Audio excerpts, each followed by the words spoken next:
श्री गोपाळ कृष्ण भगवान की जय। लीला नंबर 51। ठाकुराच्या पत्नीला पुत्रदान।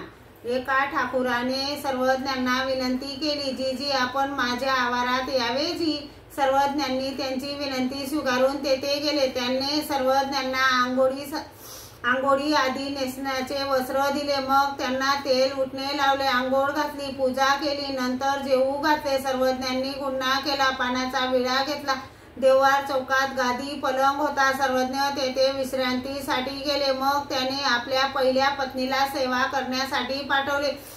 ती आली, सर्वज्ञांच्या श्रीचरणास लागली, सुपारीच्या फोडी दिल्या, पानाचा विडा करून दिला आणि श्रीचरणाची सेवा करू लागली। थोडा वेळ होती, मग सर्वज्ञांनी तिला सांगितले, बाई आता तुम्ही जा।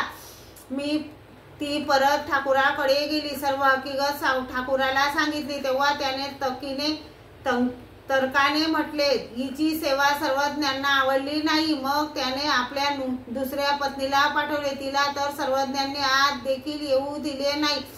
सर्वज्ञांनी सांगितले, बाई आम्हाला काही सेवेची गरज नाही। तिला तेथूनच परत पाठवले। नंतर ती ठाकुराजवळ परत आली आणि सर्व हकीकत ठाकुराला सांगितली। मग ठाकूर आपण स्वतः आला, सर्वज्ञांना दंडोते घातली, श्रीचरणा लागला, विनंती केली, जीजी आपण माझ्या पत्नीच्या सेवेचा स्वीकार का केला नाही। मी निपुत्रिक, मला पुत्र नाही। माझ्या पत्नीची सेवा स्वीकारली असती तर मला पुत्र लाभ झाला असता। मग सर्वज्ञांनी सांगितले, तुम्हाला पुत्र होईल हो।